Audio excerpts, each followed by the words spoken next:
There's a lot Draft of one, Christian bro. symbolism throughout the You series, with Evie Kalen crossing hardcore on the survival. walls, Brandon's hesitation to curse, the Lightmans themselves sharing similarity to a baptism basin, the angel, and of course Brandon's profile message. But what denomination are we referencing here?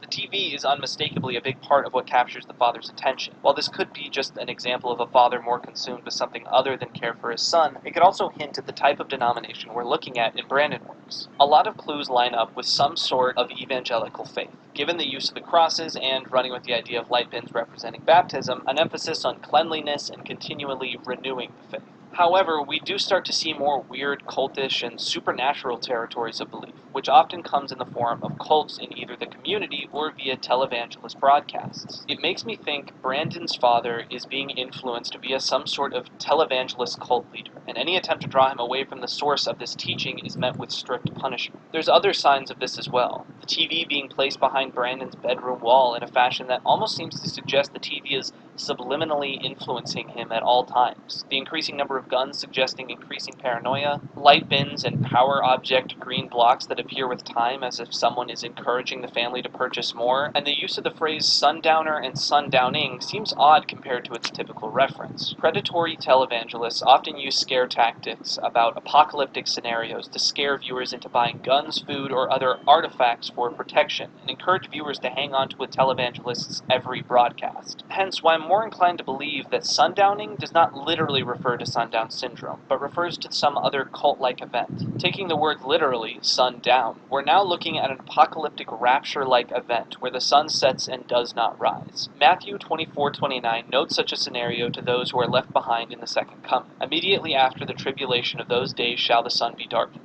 and the moon shall not give her light. Stars shall fall from heaven, and the powers of the heavens shall be shaken. But in a sundown scenario, this means the believers of such a faith would expect to be left behind in the rapture.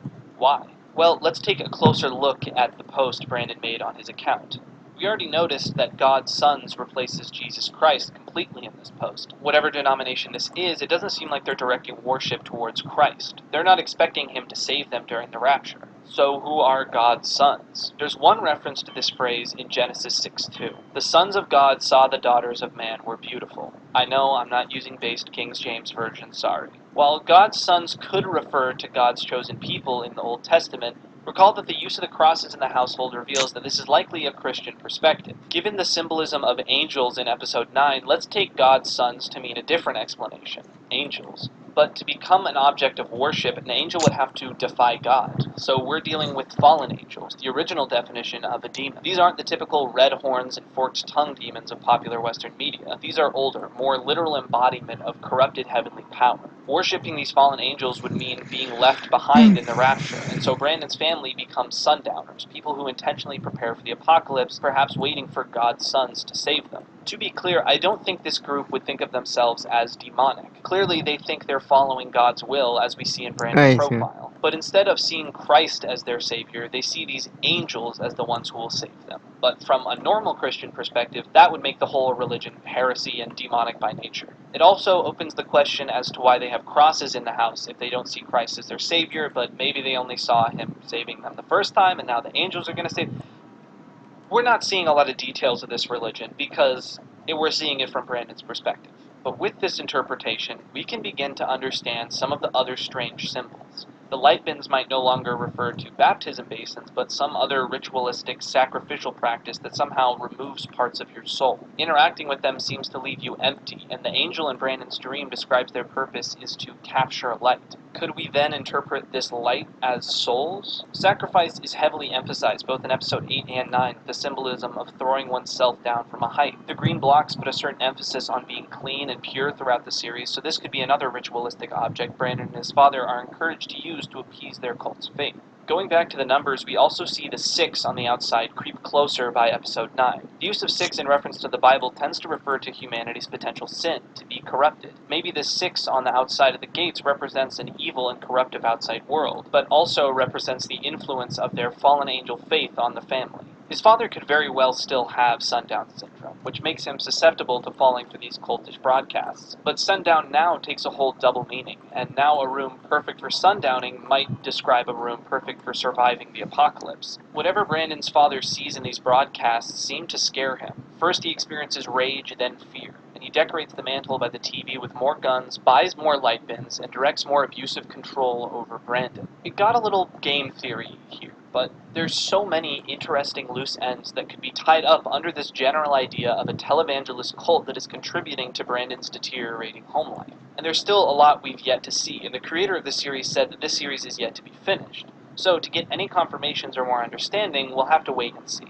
Until then, we can wrap up this analysis section by talking a bit about how the series is using nostalgia and executing on its ideas. From the very start, we are bringing up imagery of looking back on the past. The use of a zombie as the character on the Numba account indicates that we're revisiting this unalive history of Brandon, reanimating him via looking into his past, bringing these memories back from the dead. We also see how these rose-tinted glasses may be hiding what's really going on from Ozolog, their fond memories distracting them from the darkness just under the surface. Under the warm memories of a childhood spent playing Roblox is this one kid's attempt to be heard on a virtual platform until, unfortunately, he vanishes.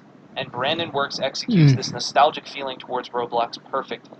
The details and the childhood mistakes in behavior and configuring the levels gives a familiar feeling to the series. Those of us who played Roblox as kids recognize this. But the darker undertones of childhood abuse and a cult being represented in-game by a child who doesn't quite know the extent of his situation is horrifying, like the classic trope of a children's drawing of a monster. And it's even more horrifying considering Brandon's disappearance from the platform. He can't be helped. This invokes both a sense of helplessness and mournfulness, again, a similar feeling you might expect in an abandoned house where tragedy once struck.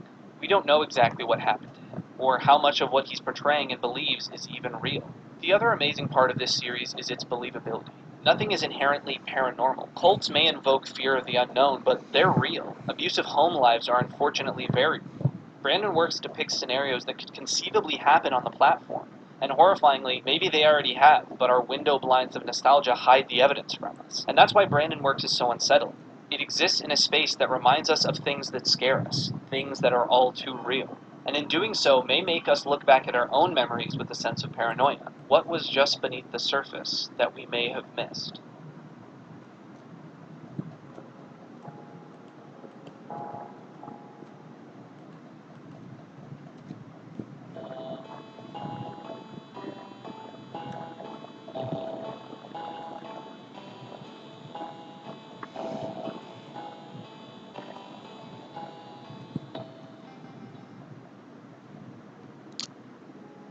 Minecraft's alphas. Those cobblestone and grass textures would take anyone back to a simpler time. No hunger bar, no end, running the game on your 1GB RAM PC at 5 frames a second.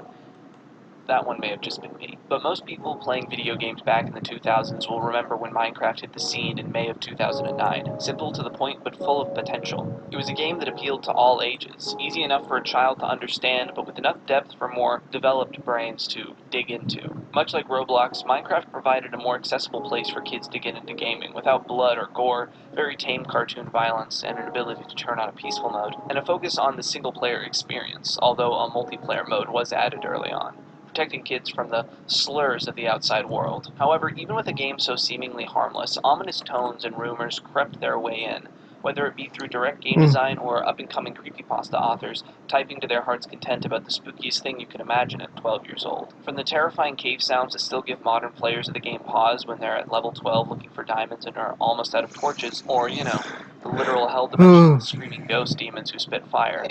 Or the more unintended mysteries and odd side effects of the game's behind the scenes, for instance the mythic far lands, a symptom of the terrain generation breaking down, creating an eerie environment that only the most dedicated basement dwellers will get far enough to see. That one was mean. Or if you were like me and running the game on low hardware growing up, the Silent Hill-esque fog that envelops you when your render distance is turned down turns the game into an unsettling voyage into the unknown. But the most well-known bit of horror present in Minecraft came from the community. Herobrine, a mysterious rumor of an entity who stalks you even in your single-player world, a carbon copy of the default Steve player model but with white eyes, existing in the peripheral vision. A ghost? A glitch? Any early Minecraft player will tell you after they saw that image, playing the game just felt different. Now, any cave noise or strange piece of world generation was no longer a simple side effect of the game. It had a motive, a source, a sinister origin. Sure, Herobrine probably wasn't real, but only probably. Especially back then, the game was technically smaller, but felt so much bigger, and as a kid, in your undeveloped frontal cortex, anything was possible, despite it probably just being your imagination. But what if you were right? What if there really was something going on back then? Maybe it wasn't just a glitch, a fluke. What if there really was something in the game with you? Something below the surface. Dạ.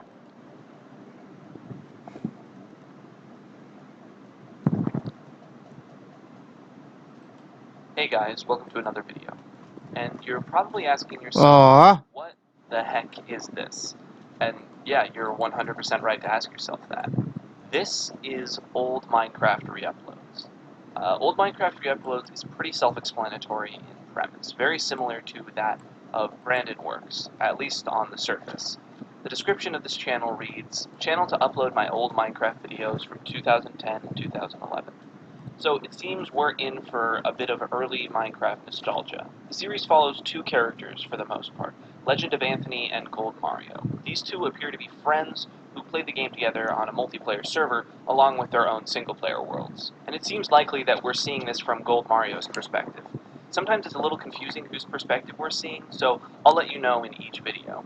Now, this series is technically told out of order, with the dates of the videos in the titles. So we'll be going over the series in chronological order, not upload order. We'll be starting with one of the weirder ones. One of the ones that doesn't have a really clear date, but we can see from the top corner of the screen that it's being played on the oldest version of Minecraft. So that is where we will be starting from.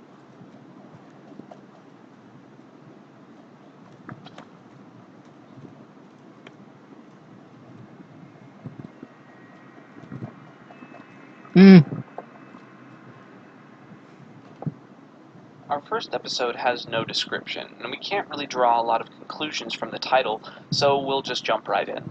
For reasons that will be clear soon, we can tell that this video is from the perspective of Anthony. We start with some standard Minecraft Alpha gameplay, digging around in the darkness of a cave, but suddenly we cut to blurry and distorted footage of Anthony in a foggy enclosure, stone walls stretching into the fog. Clearly, this was not generated by the game. Someone made this place. Anthony presses forward and reaches a massive wall made of fences. The screen goes dark, and we see what at first appears to just be gibberish appear in the chat, but there's no name for a user to be sending this message. Running it through a Rot13 cipher, we get this message. You never really were the nicest person, Anthony. Quit lying to yourself. There's something else before that, though. Something that appears so quickly you may have missed it. This shape, suddenly right in front of him. The top of another player's head. We don't get a good look at what this character looks like, but we know that Anthony is not alone. Our next entry in the timeline is Other, apparently connecting with the last video. The description tells us this was recorded on September 14th, 2010. Random footage I had lying around of me and my friend chatting in a server, a bit corrupted as you can tell from the quality. We see the perspective of Gold Mario as he and Anthony talk through the chat. It's not exactly clear what the context of their conversation is, but things don't seem to be going well for Anthony. Gold Mario attempts to comfort him, but whatever is going on, Anthony is getting worried. Whatever it is that is affecting Anthony, is it possible that this is related to the strange happenings in Other 2? Perhaps the event itself, or whatever past the encoded message seems to be alluding to. Considering these are the only two videos with the Other titling, it would make sense that they would be connected in some way. But we still don't have enough information to really work out what's going on here, so let's move on. This video is where things start to get a little more normal, and it was the first video uploaded on the channel. The description tells us that this was originally made on September 20th, 2010, a base that I built when I first started playing. Looking back, it's pretty bad. There weren't even beds yet, so I had to use wool. Judging by the first-person narrative of the description, we can gather that this is Gold Mario's perspective. The majority of this video is just complete nostalgia looking back. The old textures, music and sounds, bulky chests, and blocks of wool in place of an actual bed, it's pretty peaceful and a real blast from the past. When he shows us his mines, however, something seems a bit off. Now, this could just be me reading too far into this stuff, but the majority of the characterization and acting we get from the player is how he plays the game. And watching enough Let's Plays and playing the game yourself, you start to pick up on subtle cues. To me, it seems like he's almost surprised entering this area, like there's something he wasn't expecting. Is it possible something's been tampered with here? He re-enters the mine from outside, and we see one split-second frame of the screen going black and his health down to just half a heart. Gold Mario is not safe. He turns a corner and we hear very fast mining and a split second of blue pants at the end of a tunnel before it cuts away. Yet again, a brief moment showing us that the player is no longer alone, even in the safety of their single-player world. Whatever was haunting Anthony appears to be haunting Gold Mario as well, and as we'll see later, it may have spread to Gold Mario because of Anthony.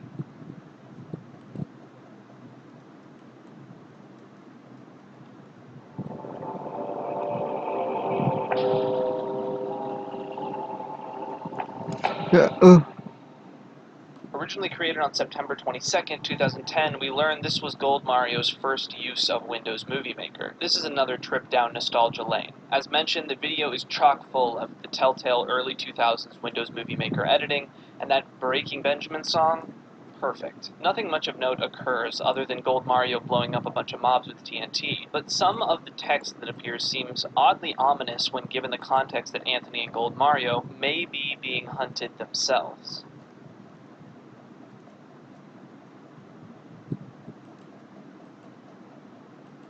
Originally dated to September 26, 2010, we follow what I believe is Gold Mario as he explores some really cool and weird cave generation I found in Minecraft. Like most of these videos, it starts pretty normal in the beginning, just footage of someone exploring some caves. However, the music abruptly ends, clearly startling Gold Mario. The sound of a breath plays, and Gold Mario hurriedly exits the game. This sound is actually an unused sound in Minecraft's game files. Yet again, it's reinforced that he is not alone in this world. But in case you're not convinced, at about 18 seconds in, if we pause, we can clearly see the silhouette of a zombie? I don't think so. The arms seem to be down by its side.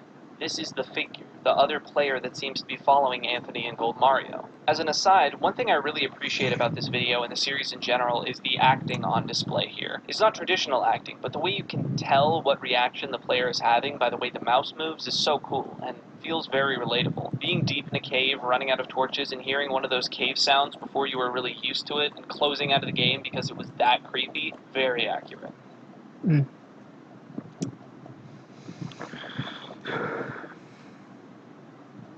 October 30th, 2010. The video shows Gold Mario walking through this tutorial level, which was real, just not on PC, and I believe this level was only available later on the Xbox version of Minecraft. The description informs us that Anthony helped Gold Mario get this working, seeming to imply, along with the work in progress message, that this is something that was in the game's files, but unused. I don't think this is actually true, that this was a thing in the Minecraft PC version, but it's not unbelievable, and is possibly just an aspect of the Minecraft uploads universe that differs from reality. Things seem relatively normal in this video. I don't know, let me know if you guys see anything. November 3rd, 2010. The description informs us that we're finally getting back to the perspective of Anthony. We see Anthony building while he plays music in the background, but seems oddly drawn to a cave entrance that sits not too far from him. He wanders closer, but pauses before entering and turns off his music, seeming to get up from the computer for some reason. When he does, we can see the fog of the low render distance encroach, and we hear footsteps as something appears just behind the pause menu, and then slowly backs away. Anthony gets back to his computer and begins to explore the cave. One odd thing to note is that when he enters his inventory, his player model is missing. Arriving at the bottom of the cave, he finds a perfectly cut out tunnel, clearly not generated by the game. Someone did this. It looks very similar to some of the tunnels in Gold Mario's mine back in Minecraft Base Tour. Is it possible that Gold Mario never actually made these tunnels, and that's what surprised him? Continuing, Anthony reaches the end of the tunnel and finds a pit that goes straight down.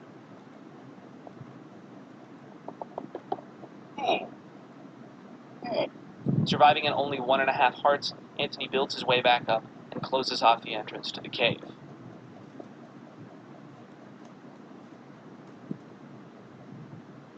Judging by the title, it seems that this video is from Gold Mario's perspective, for the purpose of being shown to Anthony. The description dates this to November 5th, 2010, only a couple days after Anthony's encounter. Aside from that, it just says deleted. The video starts from the menu, and we see Gold Mario select World 2, and when he enters, it's Anthony's world.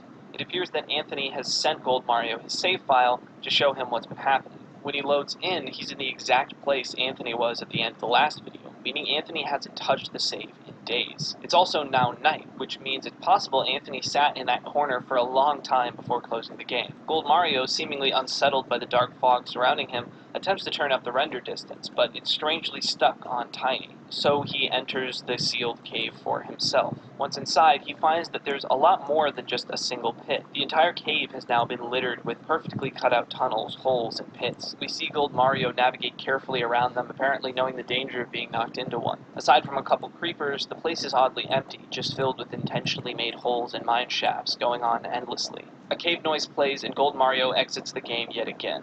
This experience seems to have rattled him enough to tell Anthony to simply delete the whole save file.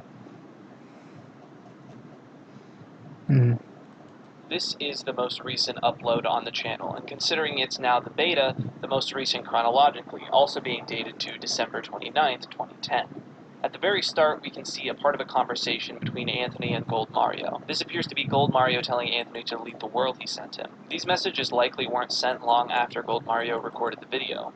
So why the time skip from November 5th to December 29th? Had they just not spoken since then? Not likely, since we see that Anthony appears to be writing a message as he's looking, and Gold Mario is just sending one. Is he looking at an older message? Or is it possible that these dates aren't entirely reliable? These are re-uploads after all, so the file dates are likely just referencing when the video was initially uploaded to YouTube and not created. It's possible we can't really trust all of the dates on these videos. Moving on, Gold Mario taps back into his world in beta Minecraft and starts showing off his brand new TNT mob grinder, very similar to his TNT Pwner setup from a few videos ago. Things seem to go as normal until one clip cuts to Anthony hiding under a dark overhang at low hearts, diamond sword in hand. He seems on edge, and the little we get to see of where he came from looks suspiciously like the caverns from earlier, very symmetrically cut out. Outside, the world is filled with mob drops. If you've ever used /kill all in the game before, you'll know what this means. Something has killed every single mob at the same time, leaving just Gold Mario. He quickly makes his way back to his base and into an underground rail system he's set up, speeding him to another area of his base. You can tell from his movements he's tense. In this new area, there's another entrance from the outside, and at one point, when Gold Mario looks away, there's an incredibly fast sound of someone building, and when he looks back, the entrance has been blocked in. Someone is cornering him. He rushes back out and speeds back to his base, and the video ends. And as of now, that's the last update on old Minecraft re-uploads.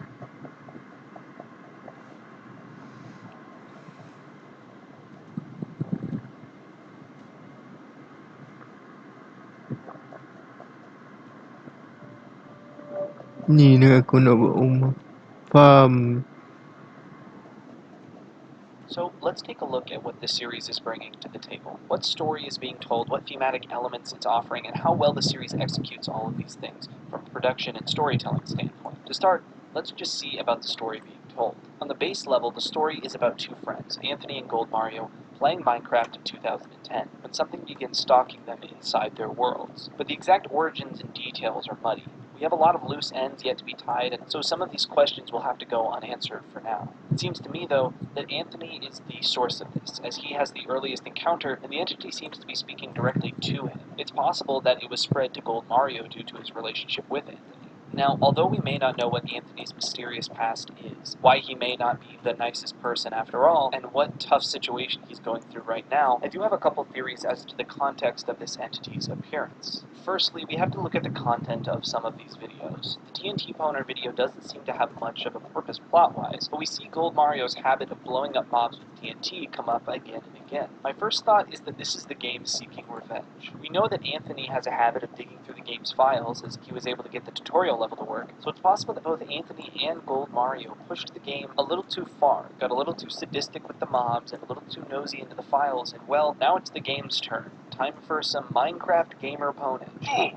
While I don't think this theory is likely, it's built on some of the only context we have about anything. The other idea I have is based around Anthony setting up the tutorial level as well, but a little more focused on that aspect. We also hear sounds in the series that were in the files, but went unused. Is it possible that Anthony accidentally unearthed something in the game's files while digging around? That much like the alien in The Thing, something sat dormant and was only able to spread once it was thawed out, somewhere in the code of this rogue entity. The encoded text does appear in a similar way as the work in progress message on the tutorial level, possibly creating a link there. What if the text accusing Anthony of never being the nicest person is guilting Anthony for his part in unleashing this thing on Gold Mario? After all, we see more often than not that Gold Mario is on the receiving end of the entity's haunting. Again, I'm kind of grasping at straws here, but there's not a lot to work with plot-wise, and what other function is there for including this tutorial level that we specifically point out Anthony helped with? Maybe this isn't the first time he's screwed around with the game's code. The final theory I have, and I think this one is probably most likely, but probably the most expected. Whatever this thing is, it's coming at Anthony for some past grievances, and is now haunting the game. More specifically, it could be an alternate Herobrine origin. If you don't know, Herobrine's initial origin was that it was Notch's dead brother who now haunts the game. Notch didn't have a dead brother. Maybe we're looking at a dead acquaintance, friend, or enemy of Anthony who Anthony wronged in the past. It's a very cliched trope at this point, so it's not an unbelievable idea. And they seem to be hinting at the Herobrine character. The dark blue pants, the dark top of the head. It seems like this is just the Steve player model. And we know Herobrine is exactly that, but with white eyes. But it's also entirely possible it's just baiting us or alluding to Herobrine, but is in actuality none of the ideas I've posited so far.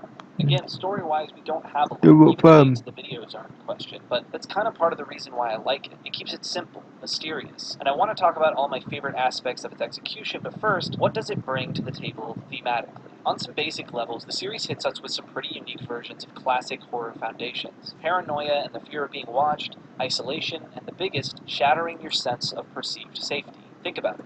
Our characters, for the most part, are in a single-player world, and that provides you a set of rules you understand. Nobody else can join your game, not other players, not admins. You are alone, meaning the only danger posed to you is that of the NPC mobs. You have an understanding that you are safe here, without outside interference. And then suddenly, telltale signs of human intervention begin cropping up, things that couldn't happen without there being someone else in your game. And so those rules of safety, that sense of security, is now shattered, leading to the paranoia. The characters are constantly looking behind them, jittery hands jolting the mouse left and right, on the lookout for whatever did these things in the first place. It's a classic home invasion story, but in the digital world. And specifically for this series, we know that because it's breaking the established rules that other players should not be able to join the game, we have no idea what the rules are now, what this thing can do, what is it trying to do.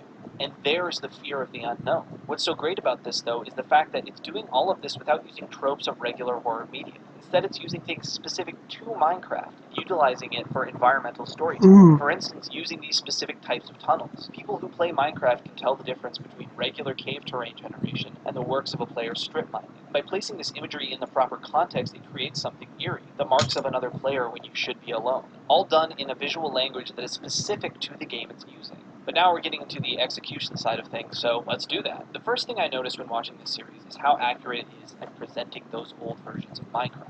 I believe it's using a mod and not actually being played on these versions of Minecraft, at least not all of it. And if you look hard enough, there are some things that if you're an expert on when certain things were added to the game and how things specifically looked in older versions, you may notice some inconsistencies. But for most people, you can watch through this whole thing and it feels completely authentic all the way through. And that's really important. Keeping that sense of immersion is integral to scaring you. What it also does is effectively bring the nostalgia factor, at least for those of us who played Minecraft back then. And it's not just about reminding you of the past, it's about bringing your headspace back there too. I've been playing Minecraft on and off since 2009, and one of the biggest parts of my experience with Minecraft in the early days was the Herobrine urban legend aspect. When my friends and I would meet up in real life, we'd share spooky stories of things that had happened when we played, what worlds we had thought Herobrine might be in. I even tried to start a Herobrine Hunters group server, attempting to hunt down the elusive legend. Back then, we didn't know as much about the game, and our young minds ran wild, and I'm sure other people can relate to this. It felt like Herobrine could actually exist. And so, by taking your mind back to that time, this series isn't just using nostalgia as a fun coat of paint. It's literally putting you back in a state of mind where you were ready to believe in this exact kind of thing. It makes the whole series 10 times more believable just by setting it at this specific time. It's letting those rose-tinted glasses distort your perception of the reality the series is presenting. Taking those sepia-tone memories and using them against you to scare you. It's such an interesting phenomenon. It's the reason I feel like this series stands out so well on its own. It never pushes its luck too far, besides maybe Other 2. Everything else feels like the authentic 2010 Minecraft experience. It's authentic so that it can be believable, and it's believable so that it can scare you. Fantastic. Lastly, I want to bring up a couple more things that this series does really well. Jump scares and setup to payoff. First, this series does an amazing job of paying off things that were set up earlier. For instance, the long tunnels we see in Minecraft Base Tour becoming a recurring theme, or my favorite, how Anthony gets knocked into the pit in castle construction, and then when we see Gold Mario go to the same place, he's surrounded by pits. Now we know what can happen, and it builds tension as we see it escalate, and it keeps us on edge. It's really great. Lastly, its use of jump scares, even though it doesn't really have them in the traditional sense. But it does create the same effect, that sudden rising tension, the heart rate increasing scare in a much more creative way, that yet again utilizes the game itself. There are multiple times when you hear this incredibly quick block placing sound. I think it's best shown in Minecraft Castle Construction. He's standing over this pit after slowly building the tension through this dark tunnel, and then suddenly there's this rapid sound coming closer, but it's not really loud. The part that's scary is that you know what it means. Someone is getting closer. At the same time, the pace is so incredibly fast, it can't be human. And there it goes back to what we were talking about with terrain generation. You know the rules of the game, and yet this thing is taking them and twisting. You have no idea what it's capable of, but it's certainly not constrained to the systems of the game as you've come to know them. And all of this is communicated in a split second of heart-pumping panic. I am just continuously impressed by the series' ability to effectively scare the viewer in unique and non-cliche ways, all the while keeping an intriguing atmosphere. It is a Ito ba fantastic ufama ini? new wave of digital horror.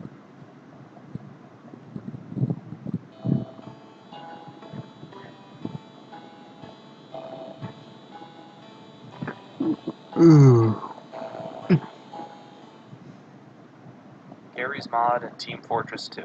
What else can I say that hasn't already been said? Well, not a lot. I've made entire videos about both of them individually before. Despite their incredibly different styles of gameplay, you'll find that their player base has significant overlap. Not only are they running on the same engine, Source, but their communities are also very similar and intersect a lot. Garry's Mod is a sandbox game built off the back of Half-Life 2 and thrives off of community-made content. Team Fortress 2 is a class-based movement shooter bursting with character-based personality. What combining these two games created was a perfect storm for creators to use the cross-compatibility of the engine and create narrative pieces using the personality and art of Team Fortress 2 and the raw creative capabilities of Garry's Mod. A niche but sizable part of the animation online has been Garry's Mod creators, with massive hits that break out of their usual communities like Heavy is Dead and Team Fabulous 2. Both games have been thriving since the 2000s, and many people in these communities have memories of watching Garry's Mod animation tutorials and the surreal work of other Gmod animators on YouTube. At the same time, Garry's Mod players might also remember an eerie undertone to the game's vibe,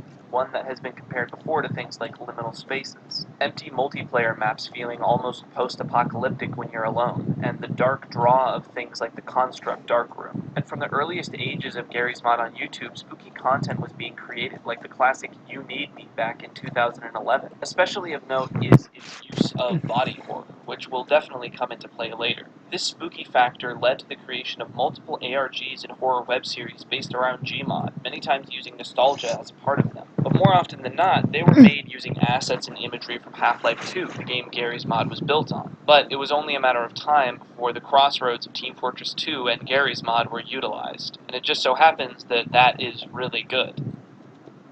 Gunslinger Pro 2009 is a YouTube channel that was created on June 13th, 2017, the same day of its first upload. Unlike many of these series, nowhere on the channel does it explicitly tell us the premise of its existence. We have to basically infer it from the content itself. The channel started relatively slow, making one video in 2017, another in 2019, and then picking up starting near the end of 2020. Despite its lack of explicit information, we can gather a few things from what we see. The Gunslinger is a weapon used by the engineer in Team Fortress 2, and the channel's icon is the engineer, so we can assume this person is a fan of that class in the game, but more importantly, uses the engineer to represent himself. A cursory glance of the content on his channel gives you a good idea of what type of channel this is. Some short TF2-based Garry's Mod animations, some tutorials on the game. This is a pristine time capsule of Garry's Mod-related channels back in, well, 2009. But the horror concepts and story elements of this series will become much clearer as soon as we get into the videos themselves, so let's dive right in.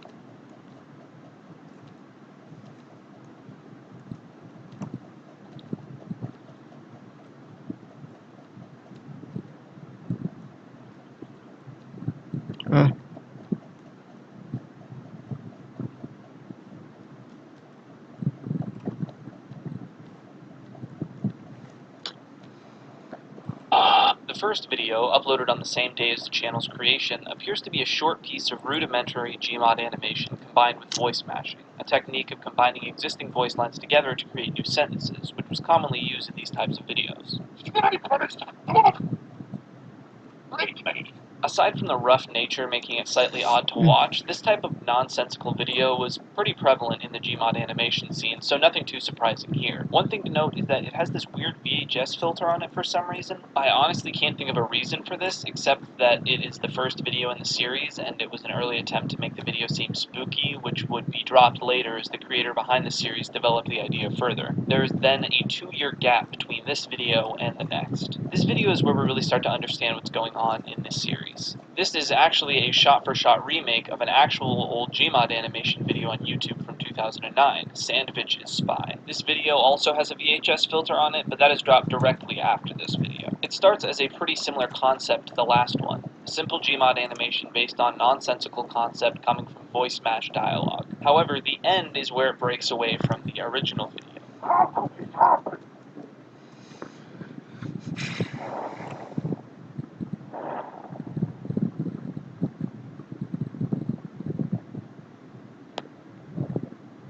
You might already have an idea for what's going on here. The models being used to create these animations are alive somehow, and trying to escape being used as puppets for Gunslinger Pro's videos, like a messed up digital Toy Story. And as we'll see later, Gunslinger Pro knows this to some degree, leading to his quick recapture of the spy after it went rogue and messed up his video. Now personally, I think these first two entries are the weakest. The spy banging on the screen with the glass sound effect and clearly being a green screened element added later, along with the goofy VHS filter on a Garry's Mod YouTube video for some reason, it's all a little cartoony, over the top, and not that scary. However, this video acts as a sort of backdrop to those that come after it, a context that you can use to inform what you see from here on out. It's giving you the premise pretty plainly. These models are alive and want to escape. And so, although it doesn't go about telling you this in the most subtle way, the rest of the series is incredibly well executed, and so it's better to think of these first couple videos as a sort of Rosetta Stone for the rest of the series, giving you an understanding of what actually is going on. This idea that these models are alive can sometimes make even the more mundane things carry an unsettling weight. It would be another year before Gunslinger Pro would upload again, and it seems like he really used this time to develop the idea further and improve on it.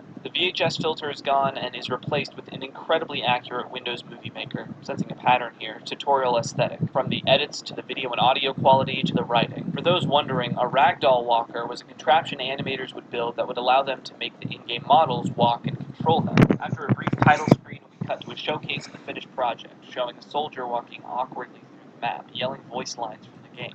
Notice, our player is holding the tool gun, an item with a variety of uses in the game, but currently it's set to remover, meaning at the click of a button, he could delete the soldier. It becomes clear that he's holding the soldier at gunpoint as he slowly tracks it with his crosshair as it moves. Also important is the voice lines the soldier is saying. When you place the first letter of each line in order, it spells out help.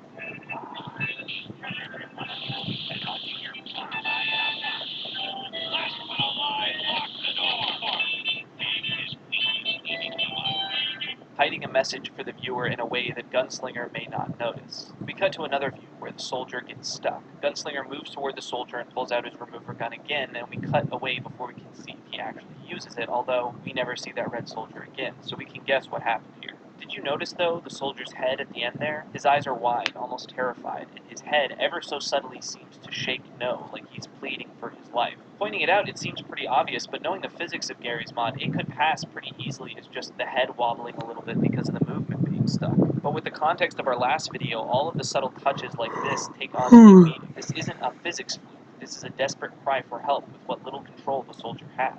We cut away to the tutorial segment. Gunslinger showing you step-by-step how to make the ragdoll walker. As he lists the items you'll need, I can't help but notice that he's using saw blades as the wheels. Realistically, you can use any of the many wheel models the game has. The use of the saw blades adds to this growingly uncomfortable vibe the video already has. It looks less like a device for animation and more like a medieval punishment machine. As Gunslinger moves to the ragdoll model of a blue spy, you can see it start to look up at him before going limp again, and the Gunslinger posing it with the fizz gun. As he continues construction, far in the background you can see something moving. Is the spy attempting escape? If it is, it didn't work. Next we see Gunslinger attaching the ragdoll to the machine. In another context, this would be innocuous, but with our newfound understanding of what's going on here, it feels uncomfortable, like watching someone be strapped into a painful apparatus. We even get a brief glimpse of the spy's face, his eyes wide like the soldier's were before his death. Then we get to the testing section.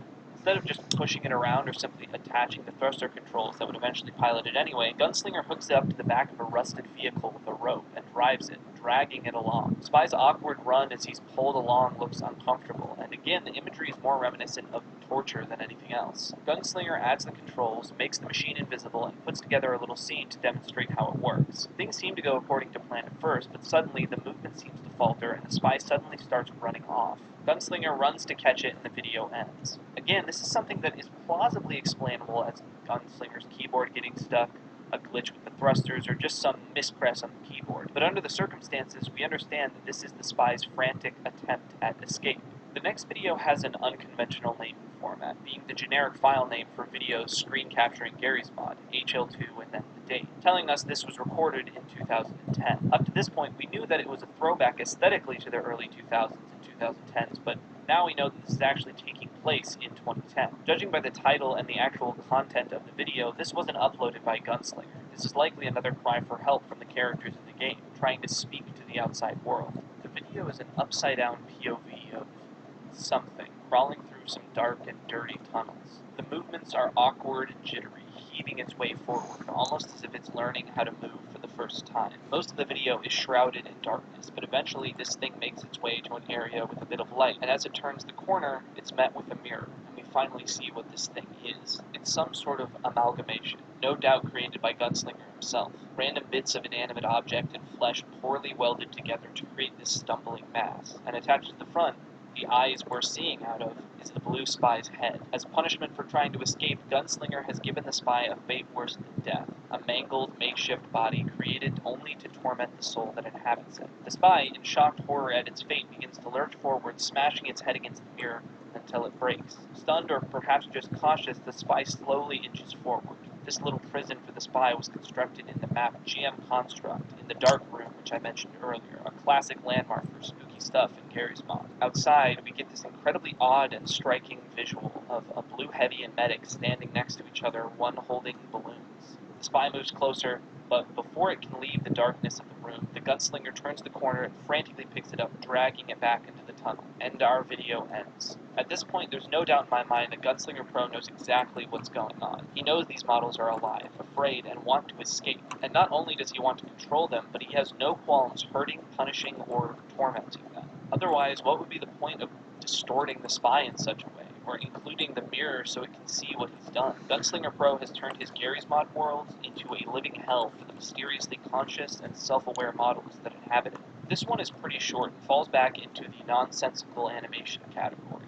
And it also has another example of something that would be odd by itself, but takes on a disturbing new angle when you realize the context around it. The Demoman's voice smash lines introduces us as we then cut to an amalgam of Sniper's body attached to a sentry gun, being proudly displayed by the Red Engineer, who, remember, represents Gunslinger Pro himself. Even the sentry itself is just mashed up pieces of the destroyed sentry model, adding to the sense of grime and the crude aesthetic. Something else I realized while rewatching these is that we're looking at a sniper's body without a head, and in Sniper's book, we're looking at a sniper who is just a head. I'm willing to bet this is the same sniper. We then see a line of blue characters, who proceed to be mowed down by the sentry.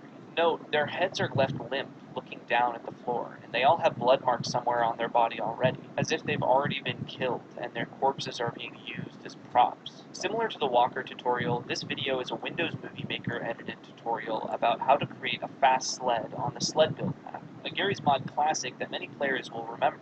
The goal was simply to create a fast sled and race it down the course. Many times this would be done with friends as a race, so it was pretty common to see tutorials online on how to create the fastest sled. The opening of the tutorial once again reinforces that the Red Engineer is being used to represent Gunslinger, and we can see that he's set up various models in the background. He adds two seats to the sled and places a heavy model in one of them.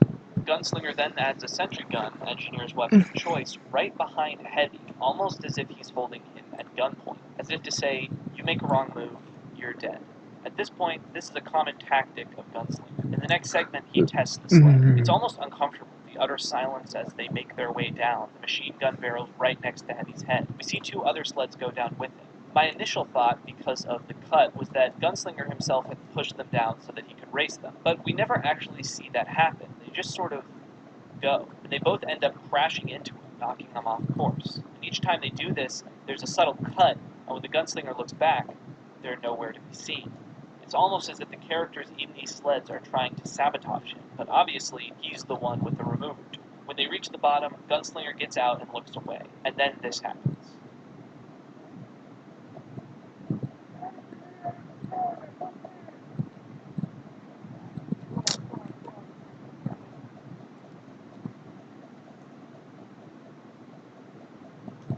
Heavy's attempts to appease the Gunslinger are in vain, as Gunslinger rushes at him with the fizz gun. The Heavy makes an almost choking sound as he's dragged through the air.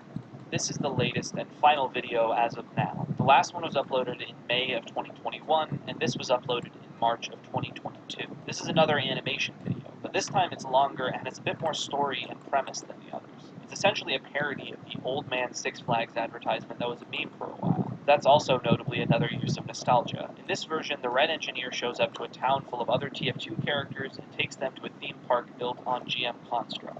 Okay, was making theme parks on this map like a trend, or did we all just independently decide to do that as Gmod players? Anyway, there's actually a lot to dig into here. The opening narration is pulled straight from the ad.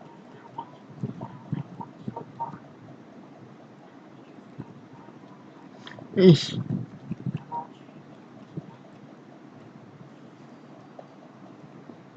It takes on a more symbolic meaning in the context of the series. The models of the game lived relatively in peace until Gunslinger showed up one fateful day and changed everything.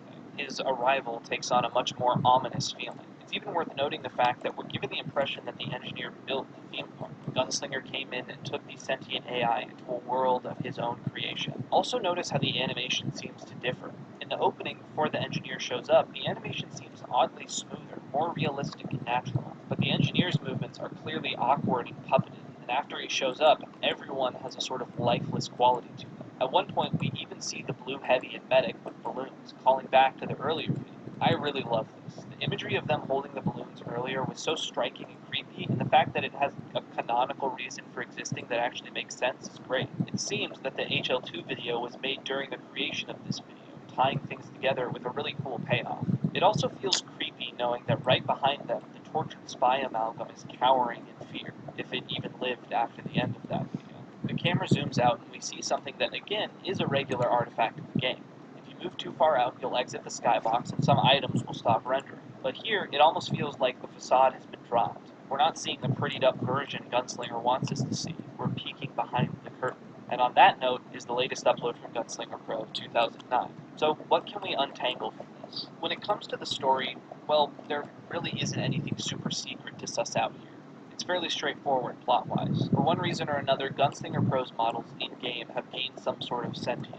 But Gunslinger won't let a little thing like that stop him. He's got Gmod sled tutorials to make. With sadistic tendencies and an iron fist, Gunslinger Pro rules over the characters in his world, using violence and torment in his mission to create epic Gmod animations and cover up the sentience of his puppets from his viewers. However, the characters within the game still manage to sneak messages past him, and he seems to have a bad habit of not cutting until after something happens. I mean, dude, just drag your cursor a little further to the left and hit split. It's not hard. The thing is, I don't think the purpose of the series is to have a deep story or hidden lore behind puzzles and codes. The series is far more focused on presenting Okay, and kita dah incorporating start dah. two different staple tropes and Faham concepts of ni. the horror genre in new and Kita kerja unique balik ways. lagi.